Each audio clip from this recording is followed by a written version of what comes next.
Hey guys, this is NUSensei.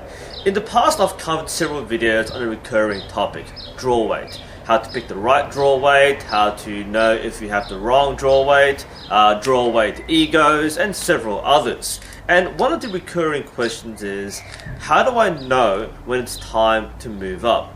This question is a good question. It's both simple and complex at the same time. People who ask me this question often consider draw weight to be a progression, kind of like in weightlifting, where you start from a low weight and over time as you get stronger, you move to more weight, and that makes sense. Draw weight doesn't exactly work that way. Some people do pick draw weights based on physical conditioning. Shooting can be a physical activity, that's why they do archery. But the idea of moving up in draw weight isn't something which can be easily measured or judged. I can't say that, oh, you've been shooting for 3 months, therefore you can choose a higher draw weight, or you've been shooting for 3 years, therefore 30 pounds. It doesn't really work that way, and when I give people advice on how to choose draw weight and people are stuck on how to advance, there are some complexities involved in making the right decision at the right time. As I've said in previous videos, I'm a firm believer in the notion that your draw weight should be chosen with a purpose in mind. Some people consider draw weight to be a level indicator, where the higher experience you are or the stronger person you are, the higher draw weight you use. It's like, look, I'm level 35, therefore I can use a 35-pound bow. That's not really the way it works. When I say purpose, I mean, what are you actually using the bow for? Now, at the moment, I'm holding my 25-pound OMP Adventure. Now, a 25-pound bow is relatively light. It's not a hunting bow, it's not a competition bow, but a 25-pound bow is still quite hefty. You can use this and shoot in the backyard for hours, and it's good enough for you to shoot 30, maybe 40 meters and still have a fighting chance to get decent groupings. This is a good thing. I mean, that means you can shoot frequently, you can shoot for longer periods, and it doesn't feel as stressful when you shoot a 25-pound bow. And honestly, the average person, not the average archer, but just the average person, doesn't really need more than a 25-pound bow. 30-pound at most, especially if you're a fit, athletic adult. But if you are just the average person who wants a bow, then picking a decent weight like 25 pounds may be all you need.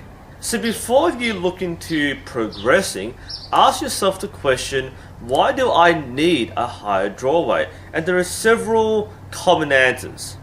The first reason is hunting. This is a legitimate reason because there are many areas with minimum draw weight laws, and this is often a 40-pound minimum. This is important because a bow that is too weak will not guarantee an ethical kill. So you do require a certain draw weight, and like I said, it's often 40-pound or maybe 45-pound. You have to look this up. So people who want to hunt will specifically need a higher draw weight. So when planning out their progression, they may start on a low draw weight, like a 25 or 30-pound bow, and over time they will grow into a 40-pound or higher bow. The second good reason is distance. As I said before, a 25-pound bow may be effective up to around 30 or 40 meters. But as you go further and further back, you start pushing what I will say the limits of your bow. Now, a 25-pound bow can shoot 50 or 60 meters depending on your arrows, but it gets to the point where you have to arc so high that there is a lot of inconsistency in the way the arrow reaches the target, and especially because a lower draw weight bow has less velocity, the arrow will take more time to get to the target, which means more wind drift. These reasons are good reasons why you might want a higher draw weight. A higher draw means a flatter trajectory. That means less sight adjustment if you're using sights. That if you're using a bare bow and you're shooting instinctive, that means it's kind of easier to get the arrow on target with less compensation in terms of where you're aiming. That's quite a good thing. So a higher draw weight bow will be better at longer distances. If you're shooting long distance like competition or Olympic competition for example, then you generally want a higher draw weight. It doesn't mean you start high. After all, you can still shoot 70 meters with a 30-pound bow and carbon arrows, but you might want a higher draw weight to improve consistency. The third reason is just wanting to have a stronger bow. This may be tied to a physical reason where you want to have the strength and condition to use heavier bows. While archery is a shooting sport, it's about accuracy and hitting the target. I can't judge someone for wanting to be a beefier, bulkier guy by shooting a bow. And honestly, that's not a bad idea. That will give you lots of benefits. So if you see shooting higher draw weights as your objective, then that too can be a legitimate reason, within reason. With these goals in mind, let's go back to the question, how do I know I'm ready to move up? Again, bearing in mind that archery is not purely a strength sport, it's a technique sport. So if you go up in draw weight, you're going to sacrifice some of your current form to adjust to a higher draw weight. It will be harder. And this isn't a simple matter of I can shoot for 3 hours, I can shoot 100 arrows. You don't go 1, 2, 3, bing, I'm done. No, draw weights are a bit more complex. So let's talk about some of the things you need to be able to do before you can comfortably go, I'm ready. The first criteria, and the most important one in my opinion, is control. How well can you control your shot process, and how good is your form with your current draw weight? Now I'm using a 25-pound bow here, and from start to finish I should be able to control every step, from the draw to the anchor and the hold, and of course the release, which I won't do. But that's a 25-pound bow. If you can do this every single time with the same consistency, the same flow, the same control, then that is a good indicator that you are able to move up in draw weight. Again, this is something you have to do from start to finish, from your first shot to your last shot. It might be 120 shots in a day. That is quite normal, and if you can do that from start to finish, then you have a good foundation to move up. In comparison, 45-pound Samick Sage, start to finish, draw, anchor, and there we go. Now I feel a huge difference, 25-pound, 45-pound bow, big difference. But what I feel immediately is I don't have full control. I already have certain bad habits. I might be leaning backwards a bit, my shoulder might be popping up, my elbow might be twisting inwards. There are small indicators of bad form, which indicates poor control of the shot process. This is important. Now if I'm shooting 45-pound bow and I want to move up to a 60-pound bow, but I can't shoot this one well, then already I don't meet that criteria.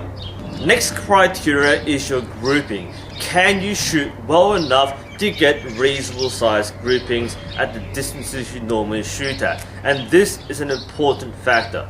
Bear in mind that moving up in draw weight will normally result in a drop in consistency and accuracy.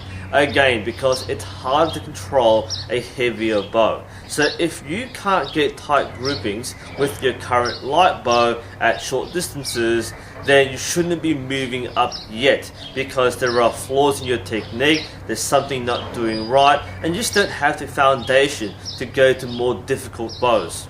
The third criteria is endurance. Do you have the stamina to use your new draw weight for a full day of shooting, or however long you shoot?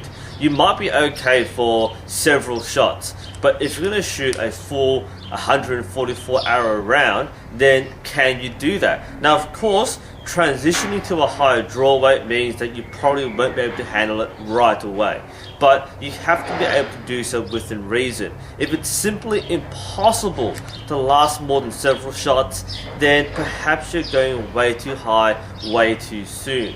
So keeping that in mind, if you can shoot your current bow endlessly, nearly, then that's okay. But if you're reaching the peak of your performance and the peak of your endurance, then perhaps moving up at this point isn't the right decision.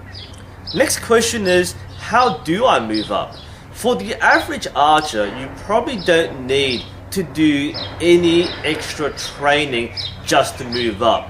The sheer fact that you shoot frequently, this might be daily or nearly daily, will be enough to condition you to use a heavier bow. Especially if you have the control, you're shooting well, and you have the endurance, that can be obtained through sheer repetition and practice. Now, if you're not shooting regularly, then you won't have the conditioning. Can you still shoot a high weight bow? The answer is yes, but you may have to do extra training like doing weights, bent over rows, or using stretching bands or your bow to train your endurance through holding exercises. The next question is, how much weight should I go up by? And this question is determined more by your budget than anything else. Now, ideally, you should be going up around 2 pounds at a time, because same with weightlifting, adding a few pounds or adding another kilogram is a huge difference. You might think, oh yeah, 30 pounds, 32 pounds, isn't that big a deal? It actually is. When you're doing something that requires fine muscle control and accuracy and consistency, adding 1 more pound will make the difference between smooth control and absolute mess. So the smaller the intervals, so if you go from 32, 34, 36 and so on, that will ensure the smoothest transition to your new draw weight. That means less of a drop in your form and easier adaptation.